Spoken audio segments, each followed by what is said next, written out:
your head at? Dang, don't wanna talk business.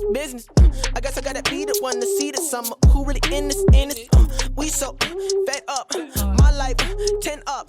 Your time been up. Big prayers send up. Couldn't do without him. Glad that I found him. Crowd really wildin'. I'm kicking it, shouting. Hey, good morning. How are we doing today? Awesome, man. I am excited. We got a little fake fall yesterday. It tricked us into thinking it was fall outside. It was cool, and then it got hot again today. But, it's September 1st. We're going to start seeing those cool temperatures pretty soon. I'm excited about that. And college football kicked off this weekend, man. I know your team probably played nobody because that's usually what happens in week one. But still, my team did really good against nobody. So anyway, I'm Mike. I'm one of the pastors here. And we're kicking off this brand new series today called Chasing Carrots. And I actually had another series in mind when we were going to start after our stand-up series, but as God often does, he kind of changed that through actually our small group. We had the story we were talking about last week in small group, and it just kind of kept eating at me. See, we talked about this story, and we're going to talk about the same story later today a little bit, about there was this man and he was asking Jesus, he said, hey, how do I get into heaven? And Jesus said, well, just don't commit adultery, don't lie, don't kill anybody. And the guy's like, cool, man, I got all that, I'm going to go to heaven. And then Jesus is like, wait, you also got to sell all your possessions too. And it says in there that the guy said he was actually sad. He's like, I can't do that, man. I've accrued a lot of things, and I can't go sell everything. But see, that's what really got me we were talking about that a little bit in group, and it got me thinking a lot that all too often, we're not ever pleased with where we are right now. We're not pleased at that point. I'm working at this job just so I can get to the next job. I really don't like this job. I'm looking for that next thing in life. Or if I only had a little bit more, then I could be happy. Or if I only had the approval of these people over here, then I could belong. I could be happy if I were in that clique or that clan. So we're going to talk about a lot of that during this season is no matter how hard we try, whatever it is, it's never quite enough. We're always chasing carrots. And I love that analogy. It reminds me of the cartoons that I used to watch when I was a kid. They'd put the carrot on the stick in front of the donkey. I often wondered if they actually gave the carrot to the donkey when they got where they were going. I wasn't sure. But they're always going to fall short when we're chasing carrots, when we're trying to get to that point that we can't get to. And we're going to start off today talking about money and stuff. This whole series isn't going to be about money and stuff. But since that kind of is what got my thought process going, then I thought, that's a good place to start in this series. See, when we were talking about that story about the man and selling his stuff, one of the things that came up in group is this weird desire I have to own a wrestling championship belt, okay? I really, really, really want a wrestling championship belt. I look at these things on eBay, and they have them in different shops, and they have custom-made ones. I mean, these things are like $500 to $1,500 to buy one, and I think but what in the world am I going to do with it? Am I going to wear it up here on stage? I'll be champion pastor or something. I don't know. Am I going to put it on the wall in my house? If I only had this thing, I could be happy. But once I get that thing, what in the world am I really going to do with that thing? And that's often what happens when we're chasing money and stuff. We think, I just need those one more things. You're chasing that carrot, and if I just got to this point, I would be happy. But when you get there, it's never enough. So as we start off today, I'm going to play a little game. I want you guys to play along. It's not hard. All you have to do is lift your hands, but it's going to require some participation. This will be fun, I promise you. But by a show of hands, how many of you honestly would not mind being really rich? Yeah, that's most of it. I wouldn't mind being really rich. My hand is up here because I would love to be really, really rich. How many of you know somebody or know of somebody who is really, really rich? We got a few more hands there. Have you ever thought, when you think about that person, I could be rich much more better than you're rich? I would be smart rich and you're stupid rich on the things you spend your money on? I think that all the time. So here's my last question is, how many of you are really, really, really rich? Oh, there's a lot less hands up for that one. That's kind of what I figured. This is what I know, and I know this because this is how I am. Most of us want to be really, really rich, but we don't consider ourselves really, really rich. And that's okay, and like so many other people, because of this desire to be rich, we continue to pursue the things of this world. And sometimes we even have lust over the things in this world because we want more things, more stuff, more money that we're desiring and chasing after. You know, I was doing some research as I was kind of preparing for this and thinking, well, what would make somebody really, really rich? And I thought, I ran across this article about what people would do for $5 million. And there were different things that they had polled and asked people what they would do. And in this article, it actually said 54% of people would listen to country music for the rest of their life for $5 million. I was kind of thought that was kind of low. I thought, who are these 46% that are, I'll sing country music for the rest of my life for $5 million. It's not that hard, spend all night in my pickup truck, nowhere to stay because I'm out of luck. That's a hit song right there, guys, all you got to do is talk about a truck and not having any luck, and I'll do that for $5 million. It also said 42% of people said they would have all of their teeth removed for $5 million. And I thought, I guess if you have $5 million, you can just liquefy all, you can afford to have somebody just make liquid food. I don't know. I don't know that I would do that.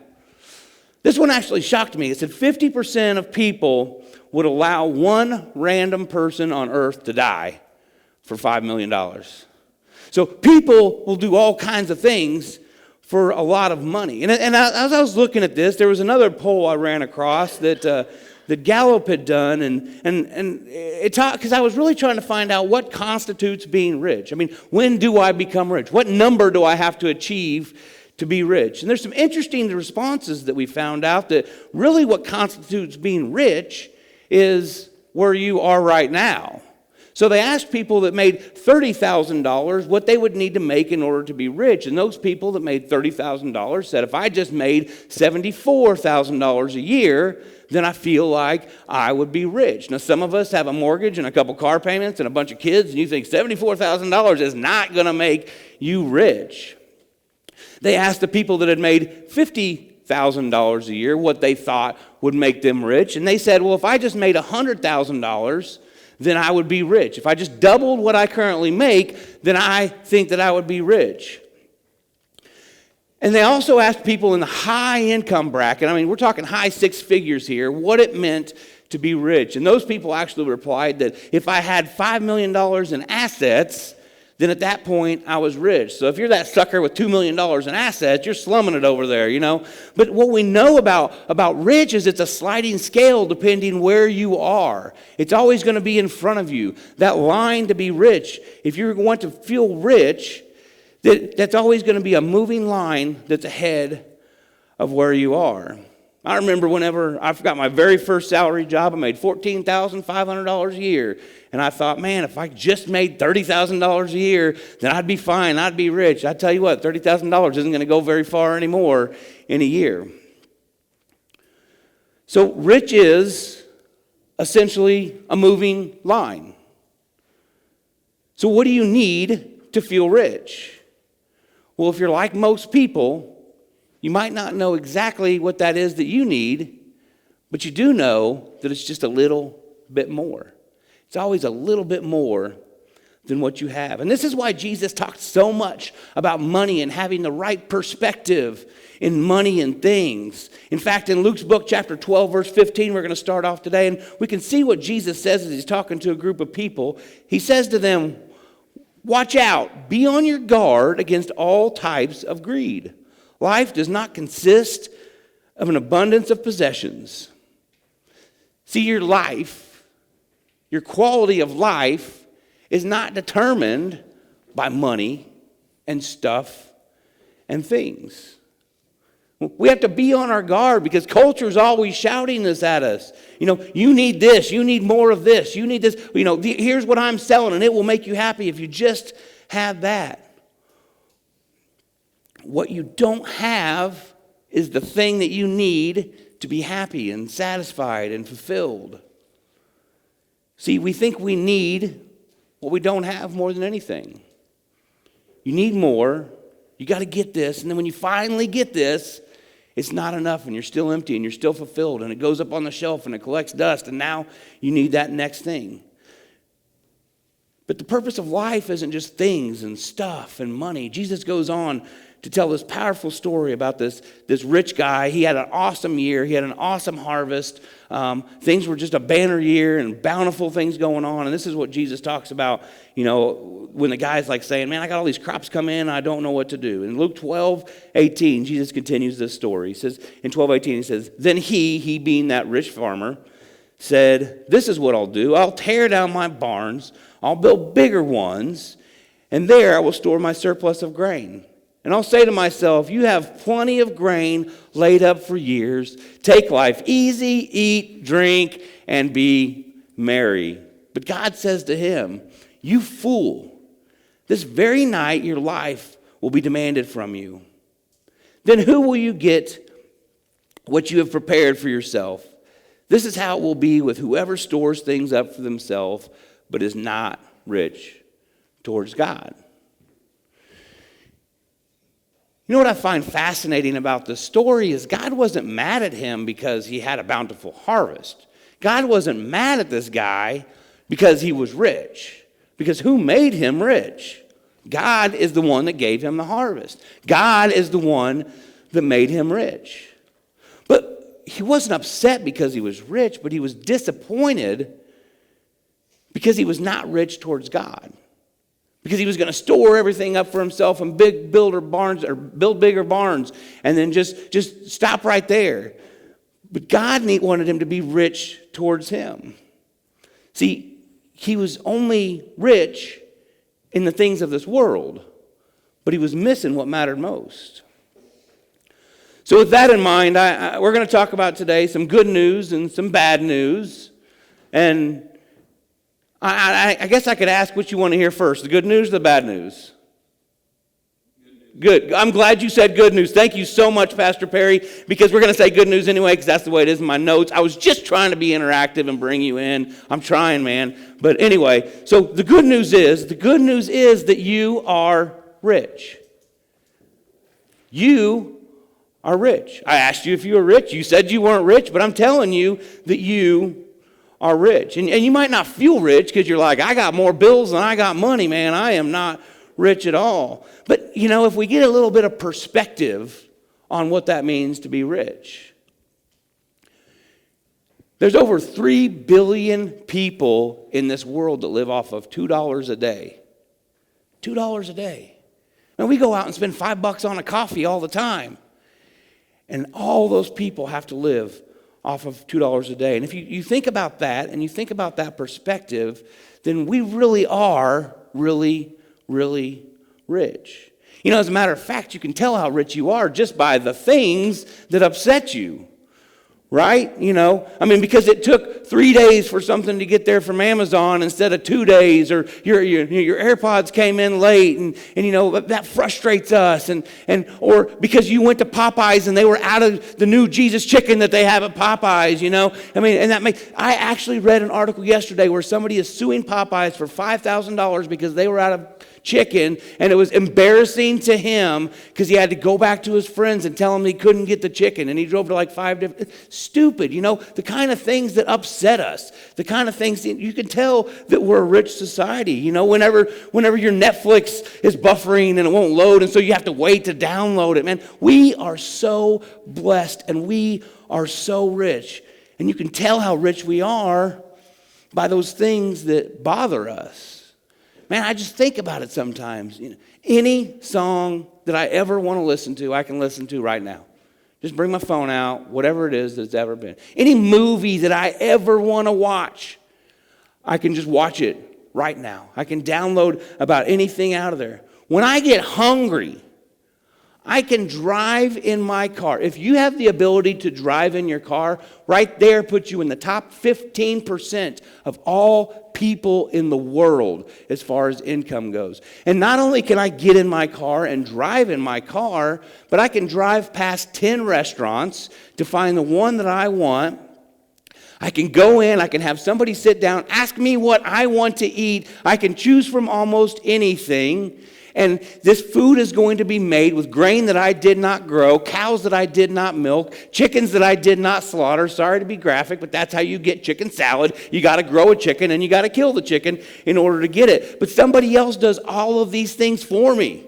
They're doing it for me. And I get mad because it took 30 minutes to get my food. And what did I have to do? Nothing but sit there. I mean, we are so rich. We overlook that sometimes at where we are in perspective to where everybody else is. Man, that's how rich that we are. So the good news is, man, that you are actually really, really, really rich compared to a lot of what is out there.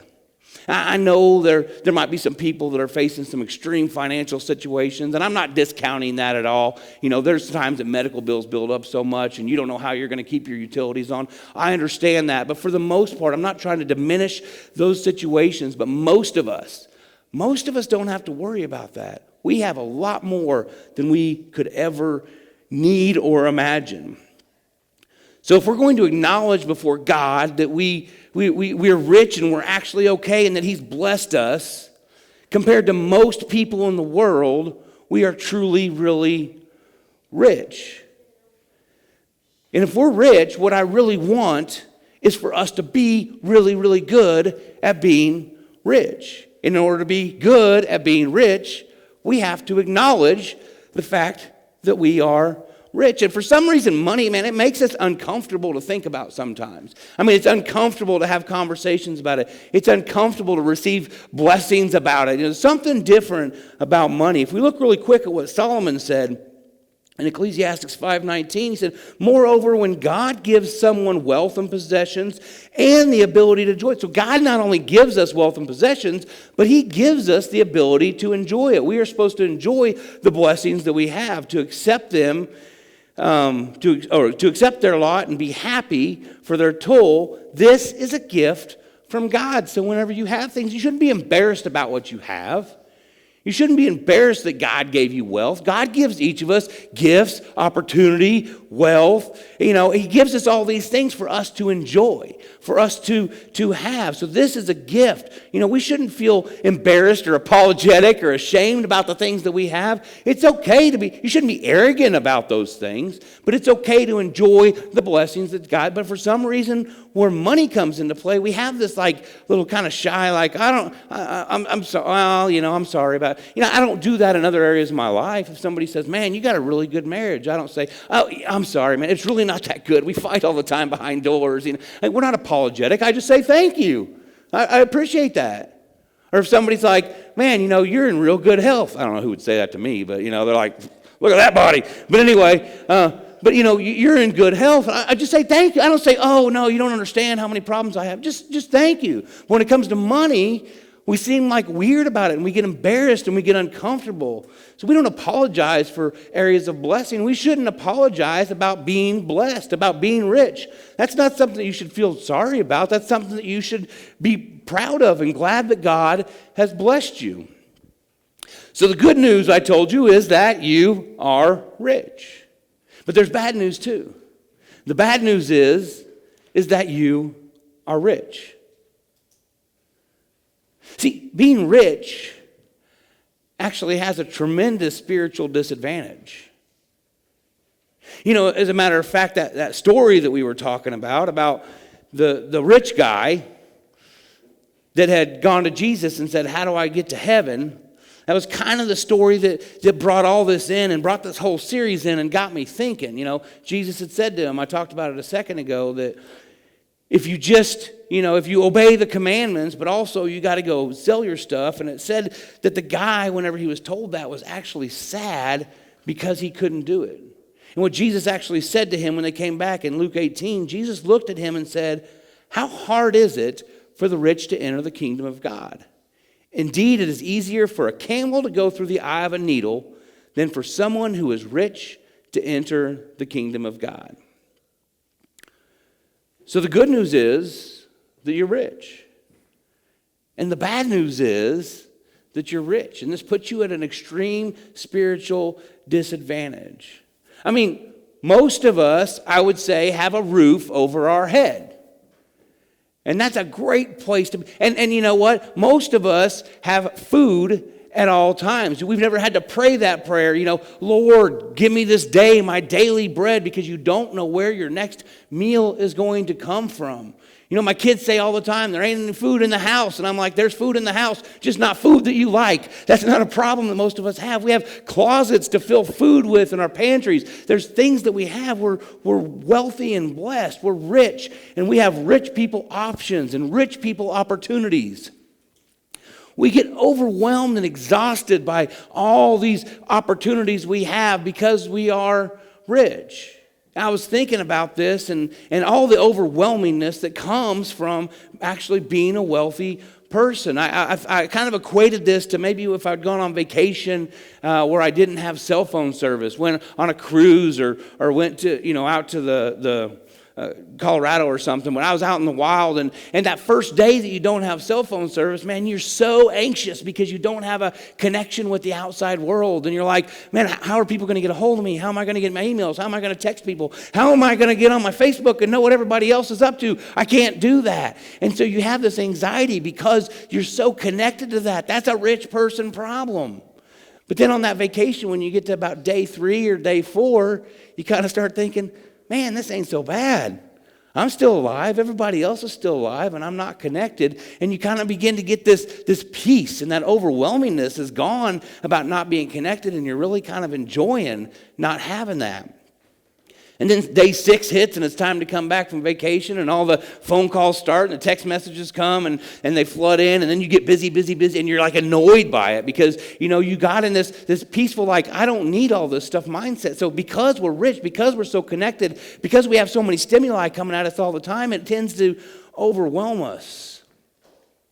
When I was a teenager, I went to Matamoros, Mexico, with a youth group, and we went down to the city dump, like where they haul all their trash to.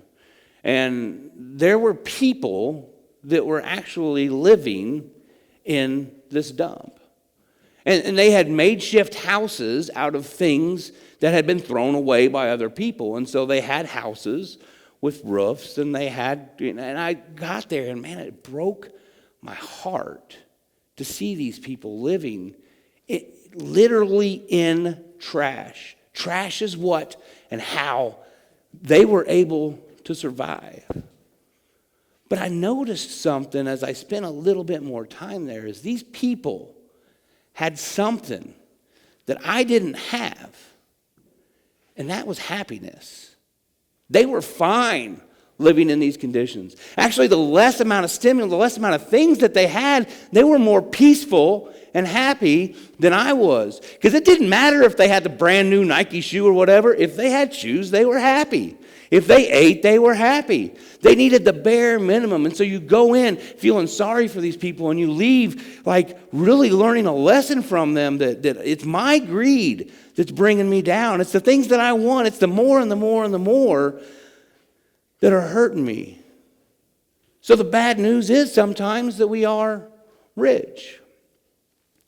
And the other reason it's kind of bad news that we're rich is because whom that much is given, much is required. See, it's great that you're rich because you can truly enjoy what God has given you. And that honors God to enjoy the things that He gives you. But God, because He's given you so much, He expects more from you. Because we're rich, we have a greater responsibility. Culture goes out and screams and shouts to us, you need more, you need more, you need more. You need the new speakers, you need the big TV, you need the new phone, you need new shoes, you need a new purse. Whatever you have, it's not good enough. You need more. But that's why Jesus told us, man, be on your guard. Be on your guard because this type of stuff is out there. Because a person's life Because the things that really matter in life aren't things and money and stuff. And here's what I know about a lot of us. And I know this because this is true about me too. Man, I know all of this with my head. I've heard all of this so many times. I say, Mike, you're not telling me anything new up here today. But what I know in my head and what I live in my life are completely different things. And I'm living that life of more and stuff and more. You know, we believe this lie that more money, more things that we have are going to lead to more happiness. And we have to recognize that so many times we get under that curse of money, that curse of things, the curse of stuff. You know, we believe that our problems are going to be solved if we have more money. But let me tell you this, your problems aren't going to be solved just because you have more money. If you're fighting depression, more money is not going to get rid of your depression. If you're having marital problems, going through, situations, money is not going to fix your marriage. It may be what you're fighting about most of the time, but money is not going to fix that. We don't need what is temporary. We need what is eternal. We don't need more money. We need more Jesus. I don't want to be under the power of the things of this world. I want to be under what is eternal. If we listen to what Paul told Timothy, see, Paul is talking to Timothy about what he should say to rich people. And what did I tell you earlier? That you are rich. So Paul is talking to us. Paul is talking to you. Paul is talking to me. He's talking about rich people. He says in 1 Timothy 6:17, command those who are rich. Who is rich? You and I are rich. In this present world, not to be arrogant or put their hope in wealth, which is uncertain, but to put their hope in God, who richly provides us with everything for our enjoyment. In other words, man, don't be guilty. Don't feel guilty about what you have. You shouldn't feel guilty about that. God has blessed you. God has blessed you for a reason. Maybe he's blessed you because you've been faithful with your giving. Maybe he's blessed you because you're faithful with serving. But for whatever reason, God has blessed you. And that's okay to enjoy the things that he has given you. Don't feel guilty about that, but you should feel responsible. You should feel responsible about what you do. God has blessed you, but that doesn't make it all for you. To whom much is given, which is most all of us, much is expected. That's why God's words to us as we continue in Timothy says, command them to do good, to be rich in good deeds, and to be generous and willing to share. This is the way that they will lay up treasures for themselves as a foundation for the coming age, so that they may take hold of the life that is truly life. Be generous. Be willing to share. Be rich in good deeds. That's what God tells us that we should do with these things. Andy Stanley, who is another pastor, did a message very similar to this. And one of the things that he talked about in his message, I thought summed up so perfectly this message today in one sentence. And I wanted to go through that. I'm going to go through it piece by piece. And they're in your notes and fill in the blanks. But this week, I just wanted to take it kind of slow as we talk about it. Because if you continue to say this and understand that you are rich, as you continue to internalize this week, it starts off like this. It says, God has blessed me with more than I need. I'm rich. God has blessed you with more than you need. You are rich. But I will not trust in my riches, but I will trust in him who richly provides. Because I have more, I will give more, and I will do more. And I thought this statement was so perfect. That I just this week, my hope for you is that you'll continue to just say that to yourself and internalize that God has blessed me with more than I need. But I will not trust in my riches, but in him who richly provides. Because I have more, I will give more, and I will do more. See, the temporary things of this world, and they don't deliver. The promises that they make, that if you have this, you'll be happy, that never ends up delivering.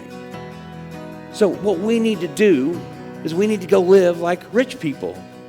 You know, we need to live like smart rich people. Let's do something that lasts. Let's do something that makes a difference. Let's go out there and live like rich people. I don't know. I mean, just look at opportunities you can do that this week. Go buy boxes and help somebody pack and move, or pay for somebody's meal next to you at a restaurant or behind you in the drive-thru or whatever it is. Pay one of your friends rent for the month anonymously and don't let anybody know. I mean, take or plan a vacation this year that you don't go anywhere, but you just serve in some community project or building that house here in the Osho for Habitat for Humanity or whatever it is. But let's make a difference, because God has blessed me with more than I need. And I will put my trust not in my riches, but I'll put my trust in that who richly provides, because I have more.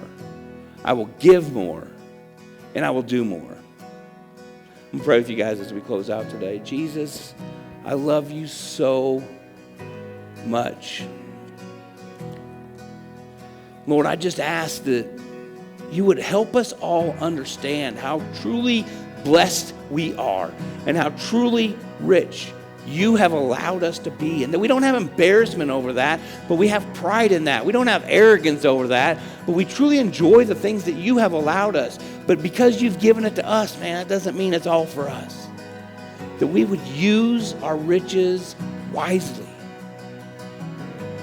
Use them to support you. Use them to help further your mission. Use them to what would please you, Lord. That we would understand, Jesus, because I have more, I will give more, and I will do more. That we can just give you glory and praise for the riches that you have given us, and we can use them to glorify you, Jesus. In your glorious name I pray this today. Amen.